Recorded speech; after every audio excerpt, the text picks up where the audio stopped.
Hello friends, greetings from Rio de Janeiro, Brazil. We are at the world's largest AIDS conference, the 26th International AIDS Conference or AIDS 2026.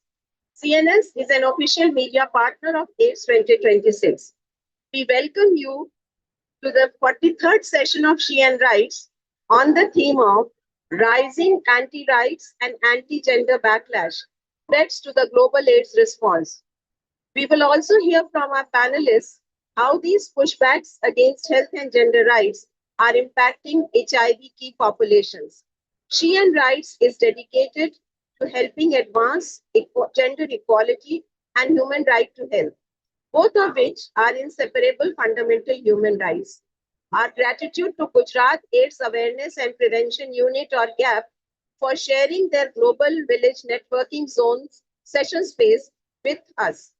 She and Rights is together hosted by Global Center for Health Diplomacy and Inclusion or CEHDI and CNS with partners including International Planned Parenthood Federation or IPPF, Asian Pacific Resource and Research Center for Women ARROW, and Asia Pacific Media Alliance for Health, Gender and Development Justice or APCAT Media.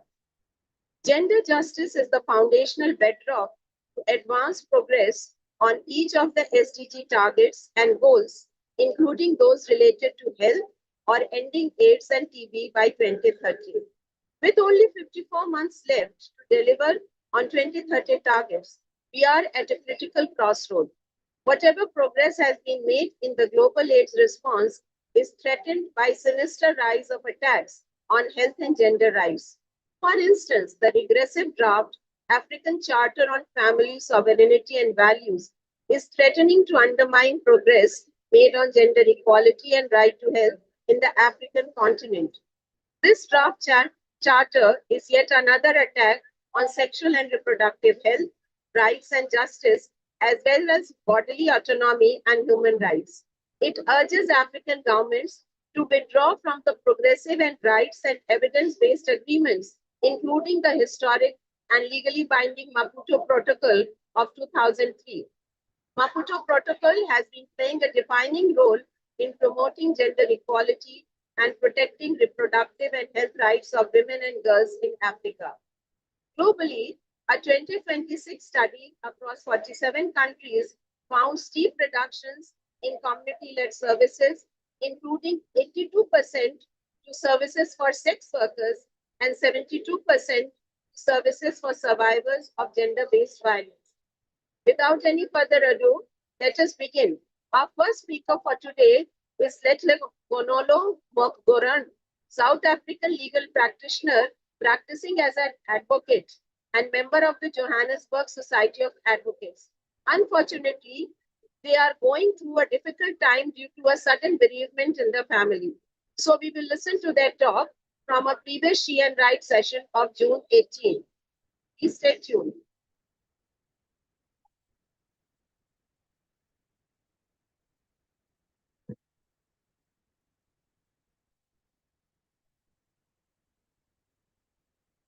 South Africa, 16 June is Youth Day. It marks the 1976 Soweto uprising when the apartheid state turned its guns on children who dared to assert their right to dignity, to education and self-determination. Many of those children were girls. Their bodies were sites of state violence because they refused to accept that an unjust authority could dictate the terms of their lives. 50 years later, new authorities wearing new masks are attempting to do the same thing, to dictate to African women and girls what they must do with their bodies, whom they must love, how they must constitute their families, and what they may know about their own health. And just as those children in 1976 resisted, we must resist now. I stand here as a legal practitioner, an advocate of the High Court of South Africa, and an in-house counsel at the Center for Applied Legal Studies at the University of the Witwatersrand. I work on right litigation. I work on gender-based violent cases. I've made submissions to various organizations on the rights of queer people, on legal identification, on hate speech, and a number of other things. I say this not to list the credentials, but to locate my intervention. I speak as someone who has seen up close what happens when legal instruments are weaponized against the vulnerable, and what happens when progressive instruments are dismantled or allowed to atrophy. The threat we face. Let us be precise about what we are confronting. The draft charter on family sovereignty and values is a product of 4 interparliamentary conferences.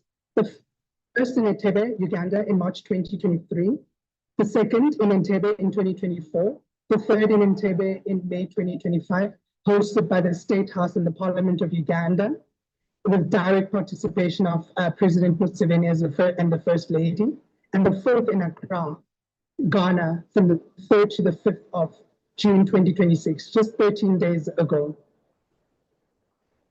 These conferences are organized by the Interparliamentary Network on African Sovereignty and Values, and are supported, funded, ideologically, and shaped by international conservative organization, chief among them Family Watch International, a US-based entity headquartered in Arizona, which the Southern Poverty Law Center has documented as an anti-LGBTI organization that has spent decades challenging resources into Africa to change laws and shift policies.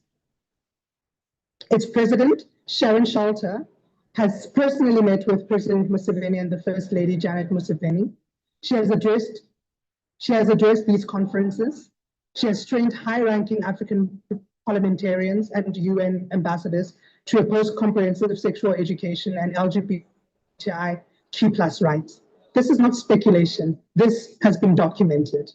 At the Accra conference, 20 African nations endorsed a communique advancing this charter towards adoption by the African Union. Let me repeat that number. 20 nations. Ghana, the host, passed its own extreme anti-LGBTI bill on the 29th of May 2026, just days before hosting this conference. This momentum is real. The threat is not hypothetical. The initiative ISLA, through its Countering Anti-Rights Actor program, has developed the rigorous legal analysis of the draft chapter. It's called the Legal Analysis of the Draft Chapter on Family Sovereignty and Values 2026. Let me summarize its core findings, because it's essential that we name what this document actually does and not what it claims to do. First, as Sibongile has mentioned, the draft charter calls on African governments to withdraw from progressive rights-based and evidence-based international and regional agreements. This includes the Maputo Protocol. It means asking states to withdraw from a legally binding instrument that has been ratified by 46 of the 55 African Union member states. 46. This is not a marginal document. This is a continental consensus on women's rights, and the draft charter would have African governments repudiate it. Second, the draft charter defines gender as limited to male and female, erasing the existence of intersex and gender diverse persons.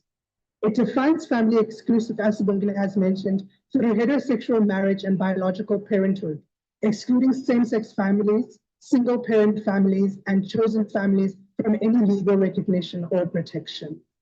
Third, the chapter rejects comprehensive sexual education, the very education that evidence has shown leads to a better sexual and reproductive health outcomes, lower rates of HIV transmission, lower rates of unintended pregnancies, and lower rates of gender-based violence.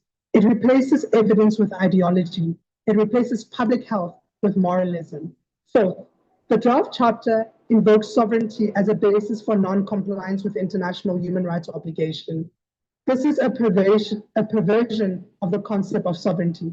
Sovereignty was never intended to mean that a sovereign right of a state to oppress its own people. The African Charter on Human and People's Rights, adopted in 1981 in Banjul, recognized this. The Maputo Protocol, adopted in 2003, deepened it. Sovereignty and human rights are not intention. They are both expression of the dignity of a people. Fifth, and this is what ISLA has warned us about, the draft charter uses rights language to strip rights. It speaks of protecting the family while removing protections from families that do not conform to its narrow definition. It speaks of African values while promoting values that were designed in Arizona and incubated in Washington, D.C. It is a charter in sheep's clothing. I want to pause here and speak not only as a lawyer, but as someone who lives this. I am a gender diverse person. I do not say this as a footnote. I say it because the analysis that follows is not academic for me. It is personal. I know what it means to move institutions that were not built for my existence. I know what it means to look at a legal instrument and see, encoded in its definitions, a decision that I do not belong. When I tell you that the draft charter does to gender diverse people, I am not speaking from a distance, I'm speaking from the inside. And what it does is not an inconvenience, it is erasure, legal, political, and in the most dangerous sense, physical. In the world of this charter, we do not exist. The charter defines gender as limited to male and female. It describes transgender identity as a gender ideology, a phrase borrowed wholesale from the American evangelistical playbook. And it deploys here, as it has an African term, and a phrase borrowed wholesale from the American evangelistical playbook and deployed here in the charter as if it was an African term of art. It makes no provision for intersex persons. It makes no recognition of gender diverse families, gender diverse parents, or gender diverse children. In the world the charter wishes to construct, these people do not exist. I do not exist. And when the law says you do not exist, the consequences are not abstract. ISLA's analysis is precise on this point. The charter promotes a family-centered and sovereign-driven model that excludes protection related to gender identity and sexual orientation. What it means in practice is that every legal protection, both on the recognition of gender identity, anti-discrimination protections, health care, legal gender recognition, the right to be addressed by one's name, become challengeable, deniable, withdrawable. States that have begun tentative steps towards gender legal recognition can point to this charter as the continental authority for reversal. The effects cascade in every domain. Healthcare becomes inaccessible. A trans woman seeking HIV treatment who is misgendered is turned away.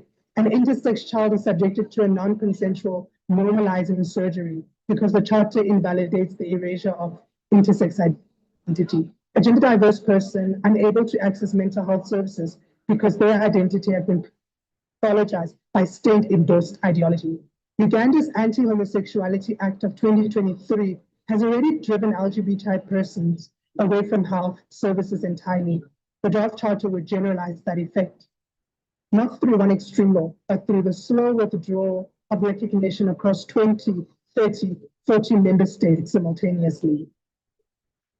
There is also the violence that follows erasure.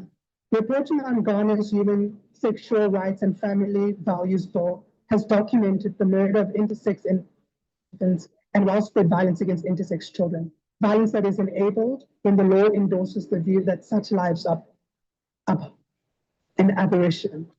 When a continental charter calls gender diverse persons foreign ideologies, it does not merely affect policy.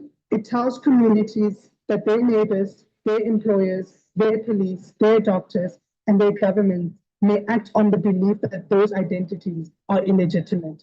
Hate crimes follow that hate instrument. We see through it, and we will fight it.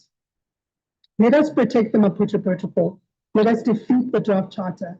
Let us hold our states to account. Let us insist with every tool available to us, legal, political, moral, that gender equality and the right of health are not negotiable, not reversible, and not foreign. They are African, they are constitutional, they are human, and they are ours. Thank you very much.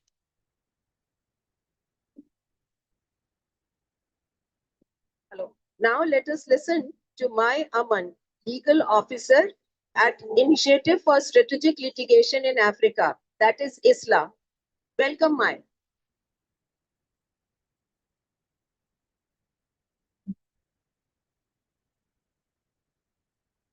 Good morning, good afternoon, and good evening.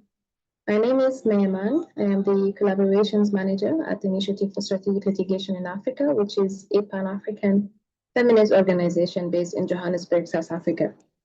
Thank you for the opportunity to speak about the Post with Purpose campaign and the recent developments surrounding the African Union Convention on Ending Violence Against Women and Girls, the AUCVOC.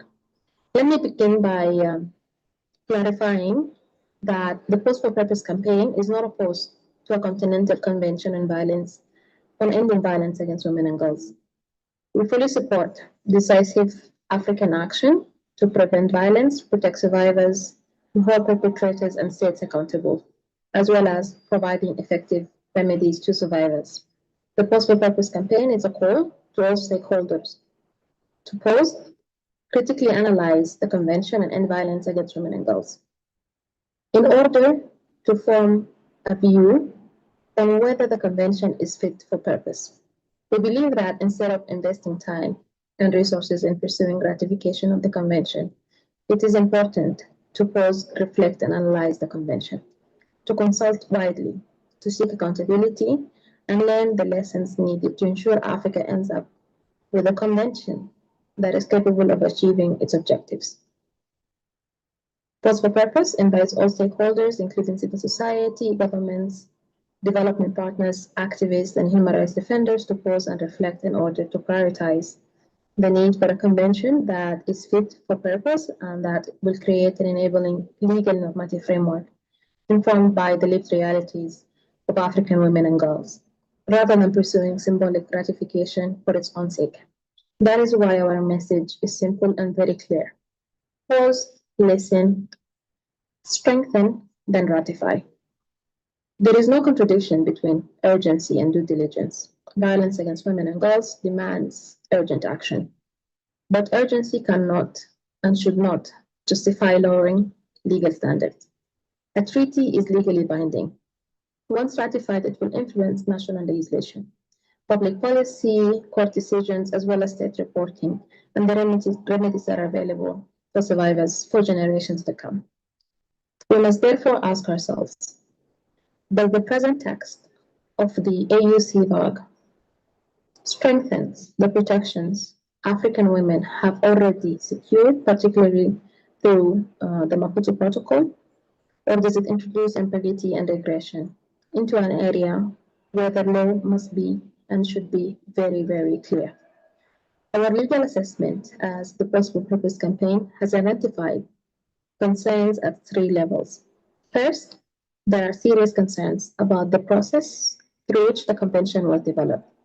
Many women rights organizations, as well as survivors and civil society organizations, were not meaningfully consulted on the actual draft text of the convention. In a campaign survey that was conducted by the Post for Purpose campaign of approximately 1,500 civil society organizations, only 33% were aware that the convention was being drafted before its adoption, while 93% reported that they had not been consulted. Consultation, therefore, must be more than an invitation to endorse a predetermined outcome. It must give women and girls a genuine opportunity to examine the text, raise concerns, and influence the final instrument. A treaty concerning African women cannot be developed without African women. Secondly, the convention raises substantive legal concerns. It does not consistently articulate protections as enforceable rights matched by clear state obligations. Several important matters and issues within the convention are framed as objectives or principles rather than legal entitlements. The convention also fails to establish a sufficiently strong anti-discrimination framework, even though we know that through gender-based discrimination and structural inequality, they are among the root causes of violence against women and girls. The convention does not adequately address several realities facing African women and girls. These include female genital mutilation, child marriage, domestic violence, marital rape, trafficking, and conflict-related sexual violence. All of these issues are not covered within the convention.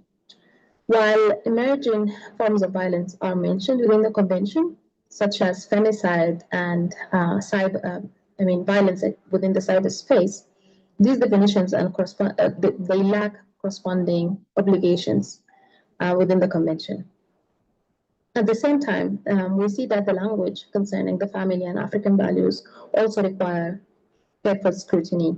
Without legal clarity, such language, as we have seen within the convention, can easily be used by anti-rights actors to justify practices that restrict women's autonomy or expose women and girls to violence.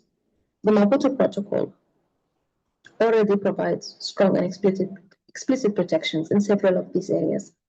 A new treaty that therefore must build upon that foundation.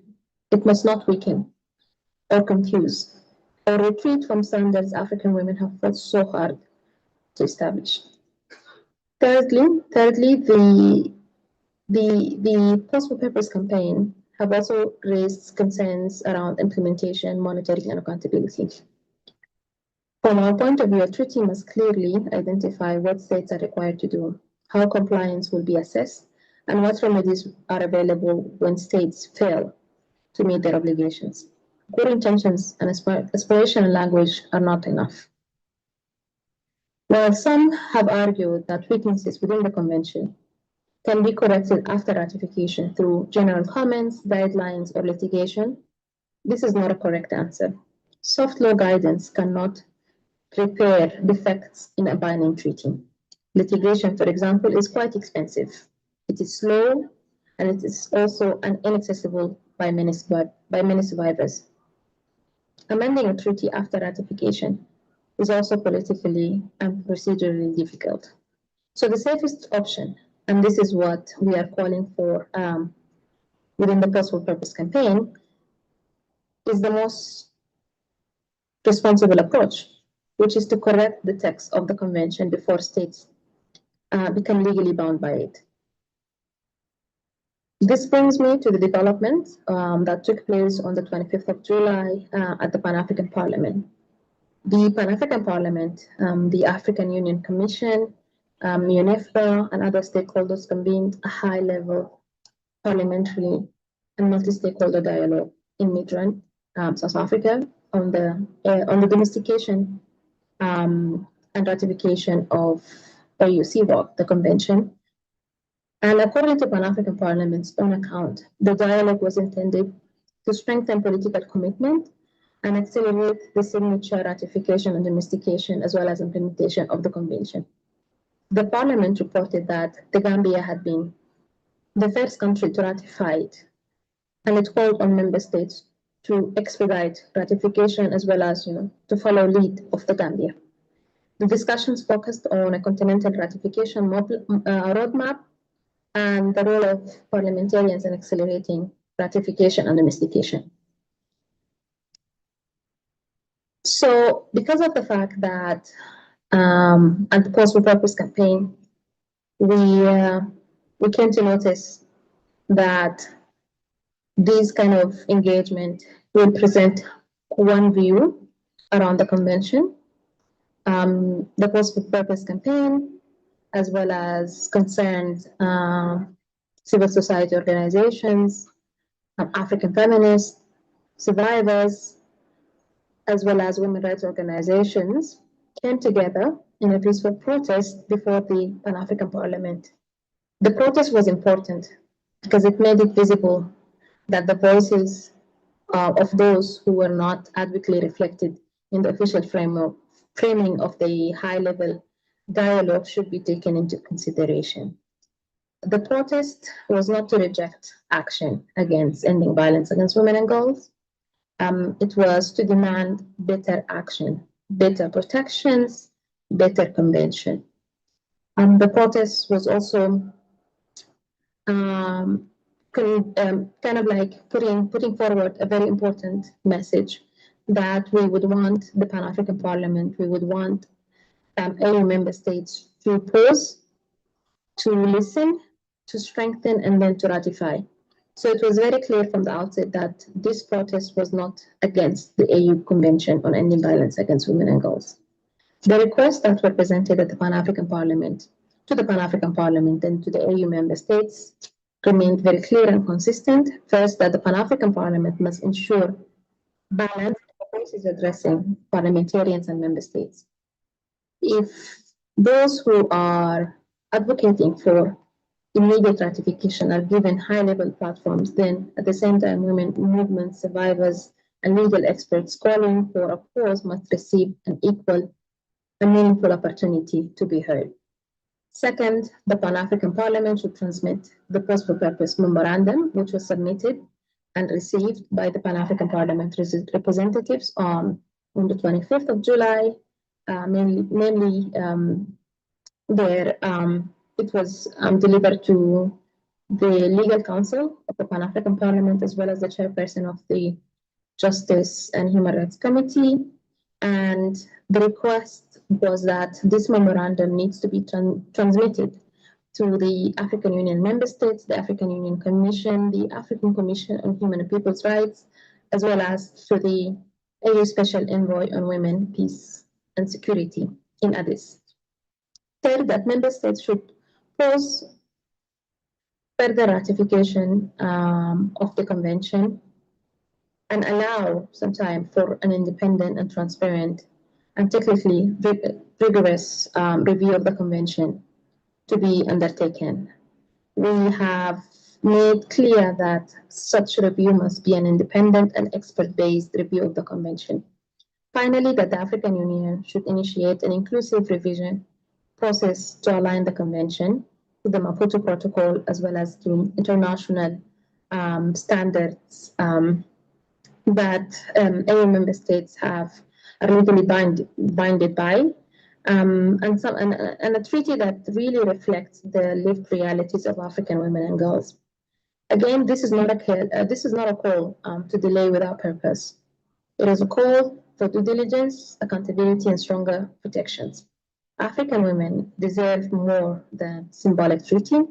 They deserve a convention that clearly names the violence they experience, creates enforceable obligations, a treaty that provides effective accountability and strengthens the legal protections already secured.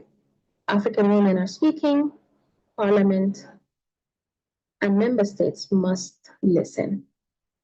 Their message remains the same. We pause today, we protect tomorrow. We need to pause, listen, strengthen, then ratify. Thank you so much for the opportunity.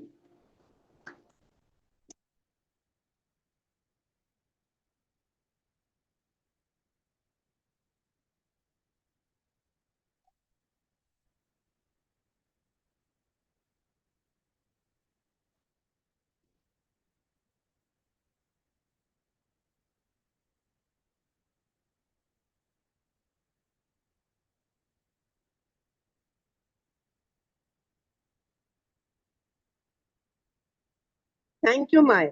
Our next speaker is Nelly Munyasia, Executive Director, Reproductive Health Network Kenya, or RHNK as we know it. Thank you, Shobha, and thank you, CNS, and all the co-organizers of She and Right session. My name is Numan Afifi. I'm speaking on behalf of APCOM Foundation, Thailand. I'm sorry. We have our on-site speaker now. Nelly, we are really grateful to you and RHNK family for rock-solid support in our efforts for gender equality and human right to health always. Over to you.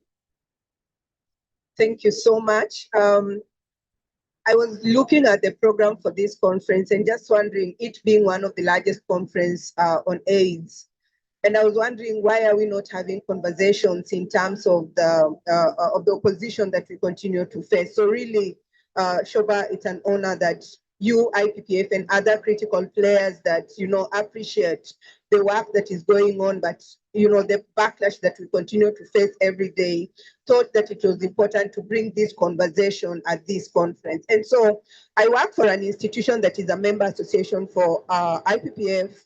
We are bold as we can be because rights must be protected. And we need to stop looking at funding cuts. We need to look at what are the voices behind it. And I think the keynote speaker really articulated that very well in terms of who is playing behind everything that we continue to see. And we cannot have conversations around HIV and not have conversations around safe abortion, contraceptives, but importantly, the LGBTQI community and including the sex workers. So I'll be talking briefly about what do we continue to see? What is the impact of the funding cuts on SRHR, but also HIV? And I'll also be talking about the rising attacks, and then my colleague, Dr. Edison, will be talking about what we do. As member associations for IPPF, we are just not monitoring opposition, but we are answering the critical question, so what? Because services must be provided, policies must be developed, and we must continue to create an enabling environment for, the population that we serve to thrive. And so, back a bit in 2025, of course, we had the stop order, and we saw a system that had been led by USAID where they had a siloed approach to providing HIV care. And what this meant when they left the countries we work in is that we saw a fragmented healthcare where we, as RHNK and other IPPF member associations, we are strong advocates of having an integrated approach to providing services. But USAID had a way of, if you walked into a health facility, you found a siloed way of providing HIV treatment. And so when they left, what did that mean? That collapsed.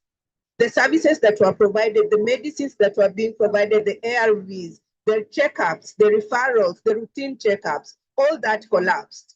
Something else that we saw is the outreaches that were being provided, what we called the counseling and the testing centers that were taken to the communities to reach out to the women, to the girls and the keep-ups that really needed these services. They all came to a standstill. But more importantly, the services, the ARV services that were most needed by these populations, we saw shelves go dry. As I speak right now in Kenya, and I know many African countries will agree with me, we are not having these commodities. Not only HIV, we do not have family planning commodities. And because we had a siloed approach to, providing services, but also giving power to an agency, that then took over the health system. And by the time they are leaving out, then we see a health system that is coming down or on its knees.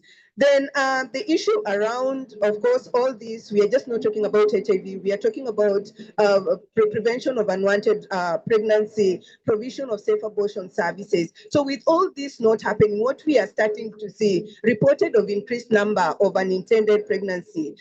Last week on Friday, RHNK, through the support from the Ministry of Health and the National Council for Population Development, of course with support from IPPF and other partners, we launched a baseline survey in just 5 counties, and those numbers have spiked. We are seeing increased numbers of pregnancy, we're seeing increased number of HIV infections, reinfections, but also we are seeing reported cases of unsafe abortions. Girls are walking to facilities with ruptured uterus. They're walking to facilities bleeding almost to death, and all this. And that's why I say we cannot talk about HIV in isolation. We need to make sure that we are addressing what is the root cause of the issues we continue to see now. And amidst all this, with people almost, not being able to access care, of course, we see a very organized anti-rights groups. And they are really leveraging on everything that is happening globally and now narrowing it and bringing it down. We've seen the keynote speaker talk about, Africanizing what is already African and wanting to teach us what we know better, perpetrating hate and in the same spirit saying that that is African. African is not hate. African appreciates and recognizes everyone in their diversity. And so we are seeing them attack diversity, equity, and inclusivity. We have seen organizations that worked on SRHR do away with the word R. We have seen those ones, even family planning, bring it down. And because we are all fighting to see if we can get access to the little resources that are available. We are seeing policies where governments were putting policies that were progressive, pronouncing themselves as ambassadors of diversity, equity, and inclusivity, they're going quiet on it. The word gender is being eliminated from, some of the websites and everything else. Then a huge surveillance on healthcare providers that are providing not only abortion care, but also providing services to the LGBTQI community. And you see, this really creates an environment that is very hostile for this population that so much needs care, that need to go to healthcare providers or go to, service provision facilities and access care. Then finally, of course, we are seeing the community harassing the LGBTQI community, and because of the narrative that is being perpetrated by the anti-rights groups. We are seeing healthcare providers being attacked and arrested for providing safe abortion services, but also for providing contraceptives to adolescents. So there's really a lot of things that we need and conversations we need to have as an ecosystem, because as RHNK, the work we do with healthcare providers cannot open up a facility and say, you know what, we will only provide HIV care. It is one adolescent that is being segmented into different, into different sectors. You are saying you're taking the head to be contraceptive, you're taking the face to be maternal health care, you're forgetting that they identify themselves differently, they come from a different community. So really, we are very clear that we have to address an adolescent holistically and address the issues that they face. I'll pass on to Edison to talk about how we are addressing this. Now we will listen to from Nelly's colleague, Dr. Edison Oduor, Program Director at Reproductive Health Network, Kenya. Over to you.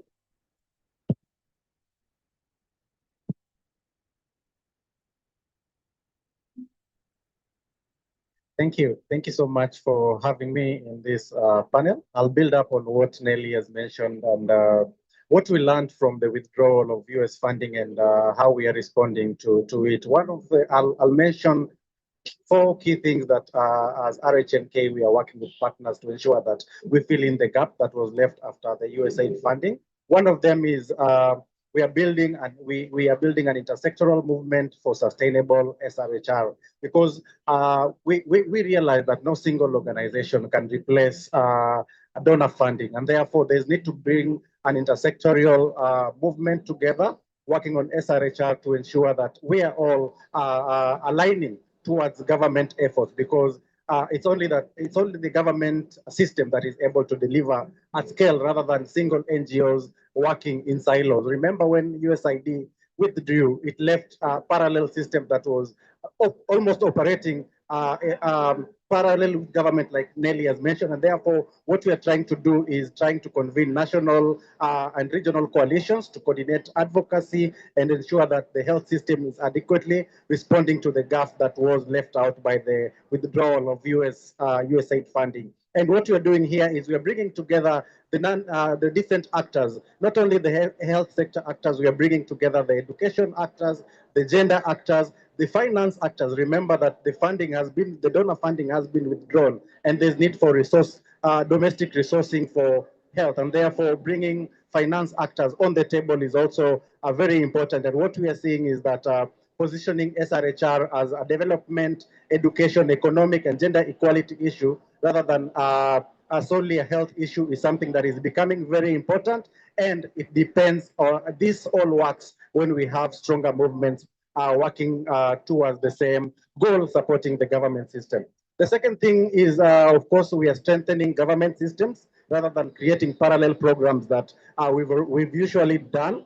At RHNK, for example, we had several programs that we were running in parallel, but right now, if you come to the organization, we are working towards one strategy, and this strategy is bringing together what we're calling a winning coalition of actors that are aligned to government policies and government strategies, so that we are not working as organizations competing, but each organization is bringing their own strength and contributing to one strategy that is aligned to government priorities. And we believe that that way we are going to create a resilient health system that is strengthening the public sector, but also bringing in the experience from the private actors. But we are strengthening the government to be able to take up its role, while of course advocating for government to put in resources to support this. The third thing that we are doing, of course, is integration of services like Nelly has mentioned. you cannot treat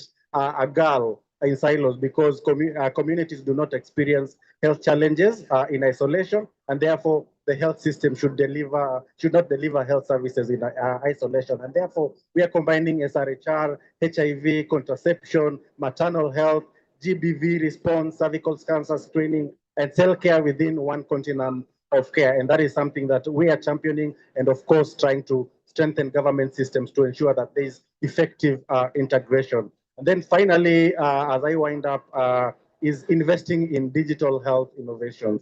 I think one thing that the funding withdrawal taught us is that there are some ailments that are better handled at home, and this is where self-care comes in. We don't need to decongest the health facilities with ailments that can be better managed at home, and therefore this is where digital innovations come in. We are not saying that we are coming to replace healthcare workers, but it is a way of extending reach to people in a way that is confidential, non-judgmental, and we believe that embracing digital health innovations creates ways where we can have digital referral networks connecting clients to appropriate public and private providers, and also provide gender diverse individuals an opportunity to receive SRH care at the comfort of their homes, therefore increasing reach and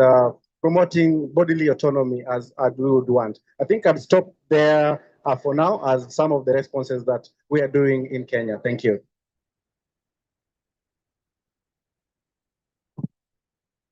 Thank you, Dr. Edison.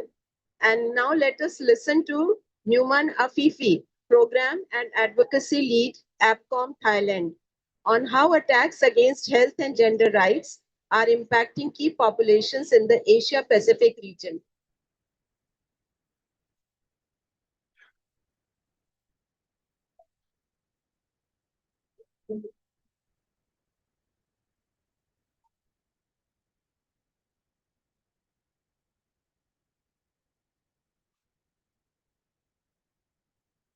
Thank you, Shobha, and thank you, CNS, and all the co-organizers of She and Right session. My name is Numan Afifi. I'm speaking on behalf of APCOM Foundation, Thailand. I'm sorry I can't be in person, but I'm grateful for the opportunity to share how the rising tide of anti-rights and anti-gender backlash is threatening the AIDS response, and what is our communities in Asia and the Pacific are asking the world to do about it. Let me start with where we are. The global HIV response has overall delivered an extraordinary progress. Since 2010, the world has cut new HIV infections by over 40% and AIDS-related death by 57%. Last year, 32 million people were on treatment, a number that would have been impossible 2 decades ago. But this progress is further. In 2025 alone, 1.2 million people still acquire HIV, and someone still dies of an HIV-related cause every single minute. The hardest part of the work that remains depends entirely on reaching people who are most at risk. And here's the problem. Just as the response faces an unprecedented funding crisis, with deep cuts to HIV programs all around the world, it is being hit by a second crisis, an organized, well-funded anti-rights and anti-gender backlash. These two crises are not separate, they compound each other. Money is being pulled away at the very moment that political attacks are making the work harder. And this is happening at a decisive moment. The world has just adopted the new political declaration of HIV, and UNAIDS has set up its strategy through 2031. The direction is agreed. What is now in question is whether political will and the rights environment will hold long enough to deliver on this. So what does this backlash actually looks like? It is worth being specific here because this is not an abstract mode, it is a strategy. On the first front is legislation. We're seeing Family Values Bill and the so-called anti-propaganda laws that recriminalize same-sex relation, sex work, and gender expression. In all parts of the region, protections that were on their way are now being pushed back out. Second, in international instruments, documents like the Geneva Consensus Declaration and the proposed African Charter on Family, Sovereignty, and Values are being used to rewrite global health and human rights norms, to redefine family and gender in ways that erases the people that we serve. Third, defunding and disinformation. Community organizations are starved of resources, while LGBTQ plus people and the very idea of gender are framed as dangerous foreign ideology. The tactics differ from country to country, but the goal is always the same: to roll back the rights that make an HIV response effective and possible in the first place. Why does this matter for HIV specifically? Because criminalization and stigma don't make key population disappear. They actually push people away from testing, treatment, and prevention. And the effects are measurable in who this epidemic hits the hardest. Globally, the risk of acquiring HIV is 80 times higher among gay men and other men who have sex with men, 17 times higher among transgender persons. It is 34 times higher among people who inject drugs and 17 times higher among sex workers. UNAIDS is clear that this risk is driven by marginalization, discrimination, and criminalization, not by who people are. Stigma also works quietly. A young gay man who fears arrest will not walk into a clinic. A trans woman who has been turned away once will never come back. Every law that treats our communities as criminal is in practice a barrier to test the medicines and the prevention that end this epidemic. When you criminalize people who most affected, you lose them from the response. And when budgets are cut, they are cut first from exactly the community-led services that are reaching this group, widening the gap even further. In my own region, PrEP, which is one of our most powerful prevention tools, reaches about only 2.5% of people who need it. Even as Fiji, the Philippines, and Papua New Guinea grapple with some of the fastest rising epidemics in the world. The backlash is not making this better, it is making it worse.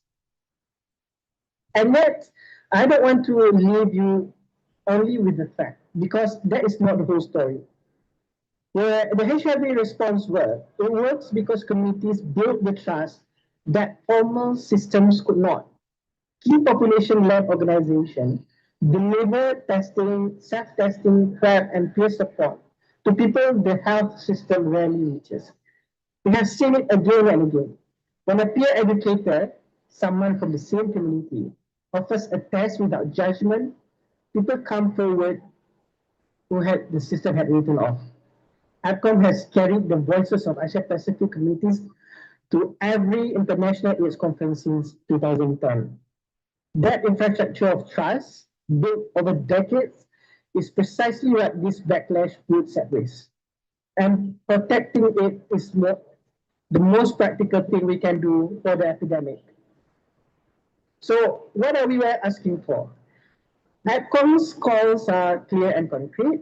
First, decriminalize same-sex relation, sex work, and drug use, and protect the rights of trans and gender diverse people. Second, prepare and directly fund community-led organizations with sustained, predictable financing that actually reach the country level. And third, reject regressive instruments like Geneva Consensus Declaration and the draft African Charter, and close the prevention gap by scaling up PrEP. Because human rights are not separate from HIV response, they are the response. I'll leave you with this. When we defend rights of the most marginalized, we defend the health of everyone. Rights are not a luxury of the response, they are the foundation. Thank you to CNS, Shoba, and to everyone in this room and online. APCOM stands with you. So let's rethink, rebuild, and rise together. Thank you. Thank you, Numan. And now I'm honored to welcome Fairoze Diedricks from Y Plus Global, that is the global network of young people living with HIV. Fairoze, can you please tell us how these anti-rights and anti-gender pushbacks are impacting the young?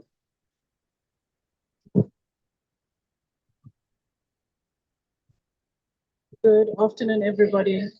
Thank you for creating the space to have this conversation. I'm Fairoze. I work with Y Plus Global. It's a youth-led organization for young people living with HIV. As much as I'm not a young person, I think I'm not gonna come and try and fool you. My colleagues' schedules are really busy, so I have the privilege of standing in for them. And I'll try my best to share a lot more on, or a bit more about what Y Plus Global does, and bring forward the voices of young people living with HIV and their experience and the realities they've shared from across our global networks. Through some of our programs, like the YAL program, which is a youth young emerging leader program. The goal is to bridge movements of populations affected by HIV across Africa beyond continents, and to invest in the next generation of community advocates through mentorship, leadership development, cross-movement collaboration, strengthening their skills while building lasting global connections. I feel like there's very little I can say after the presentations we've had, and it's very difficult to not become really emotional by listening to this, because the numbers we are talking about, there's people attached to those numbers.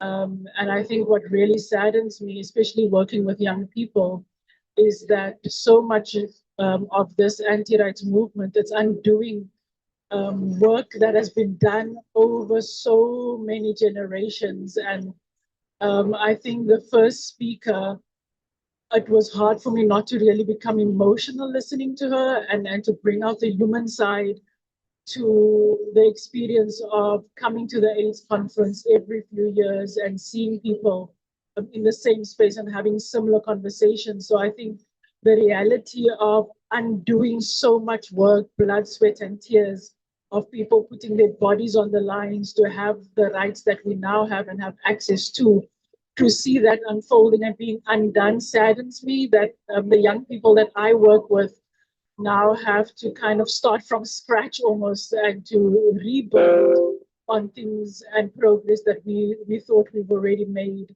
I had so many notes, but I just had to kind of put that in there, that there's so much emotion kind of in this moment and in this space for me. Yeah. Young people consistently tell us, and I think it's nothing new, that they need spaces where they can be themselves and to be free, and that becomes increasingly difficult. To have respectful dialogue, to have support, to challenge the misinformation that is shared through the anti-rights movements, and the confidence for them to advocate within increasingly difficult environments that they work and operate.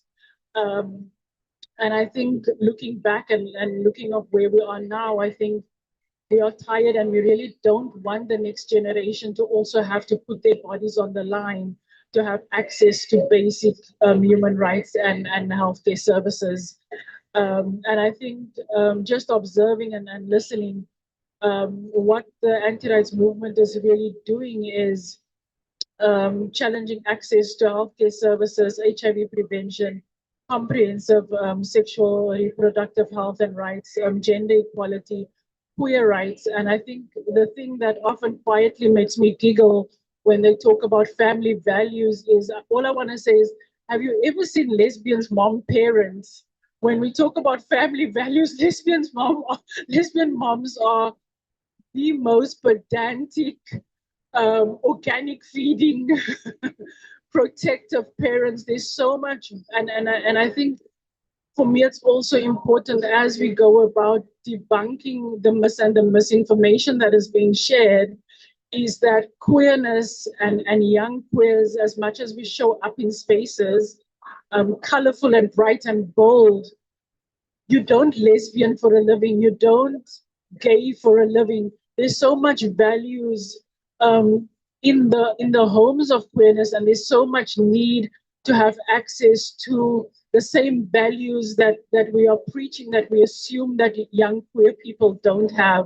The need and the desire to be part of the community churches, the community mosques. We always assume that there's so much no religion, no values based in queerness. And I think that often also saddens me to say we talk about misinformation, but can we talk about the values that young queer people have and that they carry on their backs, and how they come into spaces with prayers before they speak up and talk about having access to basic human rights and needs. Sorry, I'm losing track of my notes. And I think as much as a lot of this disheartens us, I think I really had to circle back and think about what gives us hope, and what gives me hope working with young people is, despite increasing pressure, increasing difficult political climates that they have to navigate, and the anti-rights movement really wanting to silence young people, is despite all of this, that young people continue to show up, to organize, to educate peers, and to support each other in very challenging environments where they face stigma daily. I think our role, I'm now coming out of my role as speaking for White Process, but as our role and partners that I see sitting around the table,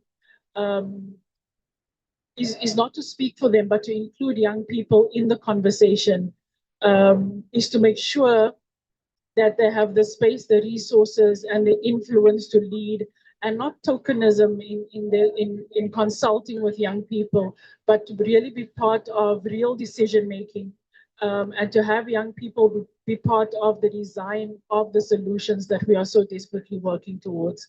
Thank you very much for having us.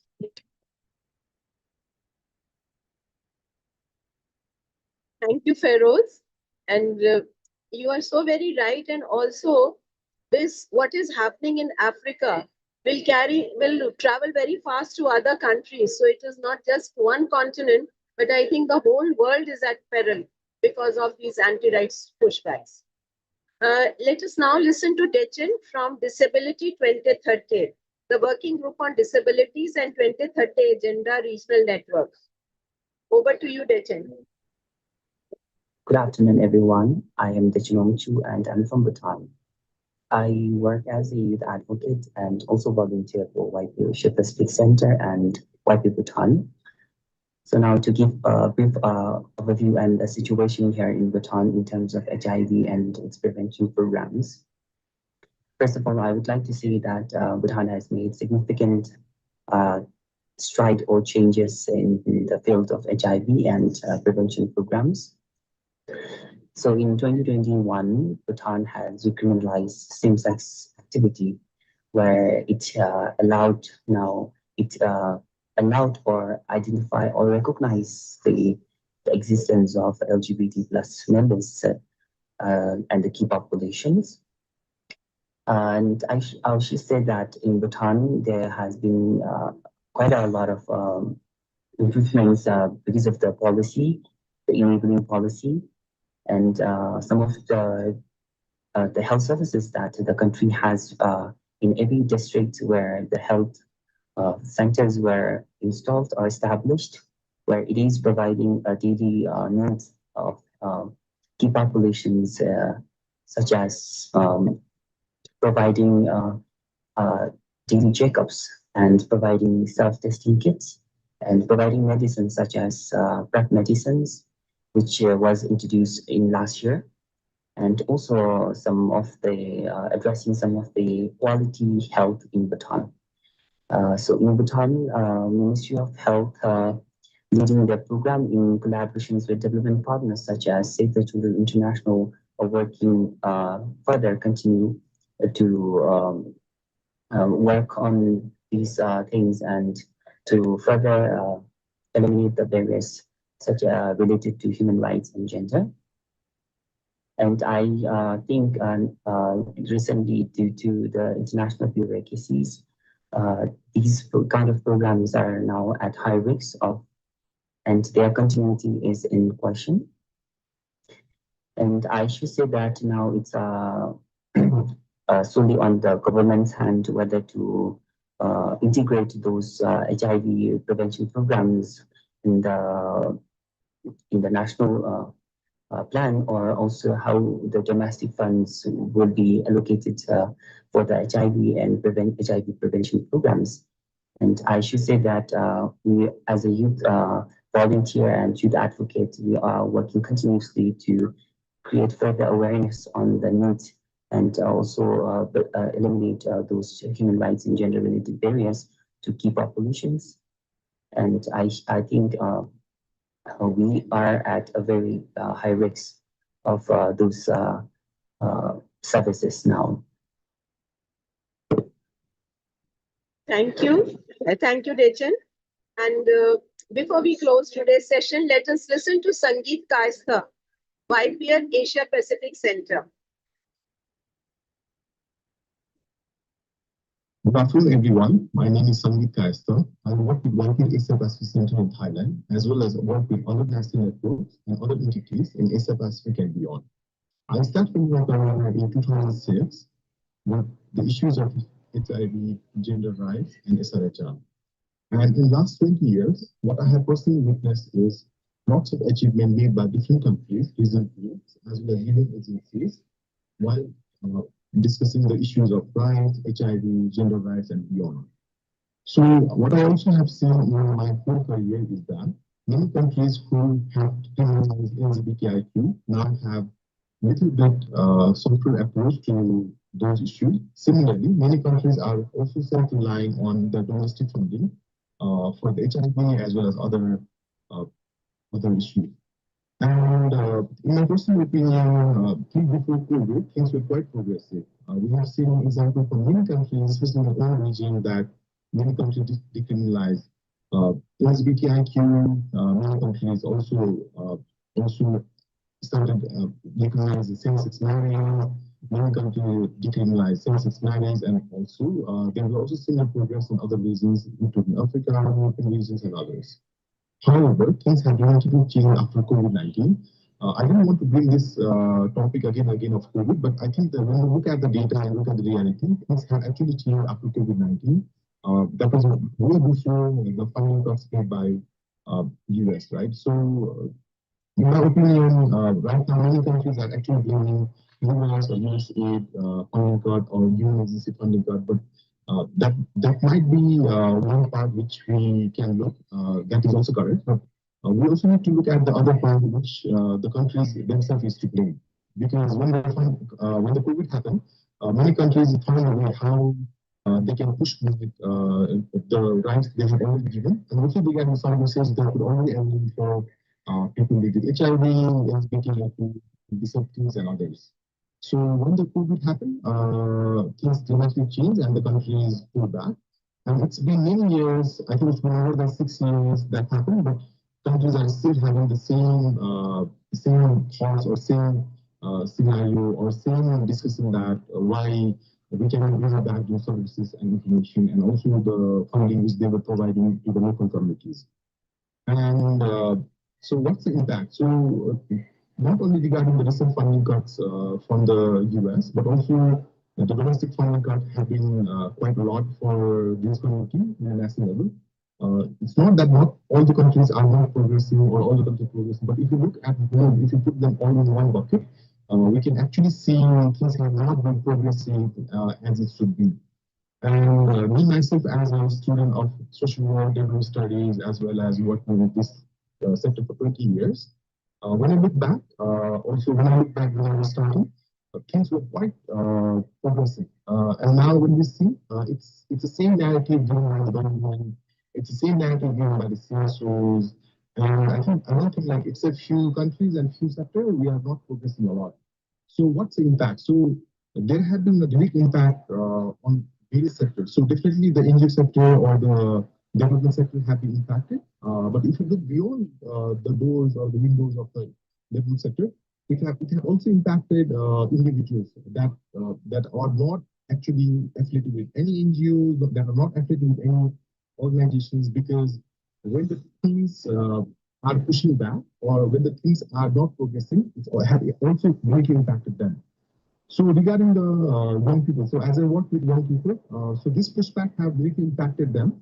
Number one, the information which were given to these young people regarding various issue, no matter if they are LGBTIQ, no matter if they were people with disability or if they were from any group, if they were from any sector, the informations were going to them in a nice way. But now, because of funding cuts, it had impacted them. Number two, the progress or advocacy which NGOs or CSOs or even the activists were doing, things have been a little bit different. So in many countries, we have also seen that there are lots of warnings going on regarding the specific groups, especially LGBTIQ, and then that have really hampered other young people or other groups who were actually advocating for them. And number three, because of all these issues, the countries, if the one countries are pulling back the funding, or if the one country is pushing back their commitment in a negative way, it has also impacted the other countries. So, for example, in South Asia, things are quite progressing. There are lots of laws, lots of issues, especially as I belong to Nepal. Now things have not pushed back, or it's not going back, but the progress which were made in many South Asian countries, it's not progressing as it was before. So, as a conclusion, what I want to say is that I feel like it's the discussion now should be beyond the US aid funding cuts or beyond what's really happening with this specific group. But I think as a community or as a social activist, we should all organize ourselves to come back and also discuss and actually not only discuss but also to note down or reflect back what is actually happening, because in my opinion, we actually don't know what's really happening, because the things are not only impacting the HIV sector or SRHR sector or climate change, but I think it has impacted everyone. And by the end, the ones who are suffering are us. So that's my final message. So let's discuss, but also let's note down what's really happening and bring the evidence that how it has impacted in a macro level. So that's my message. And thank you everyone for joining here. And thank you all the organizers for organizing this important topic. Thank you, Sangeet. And with this, we come to the close of today's session.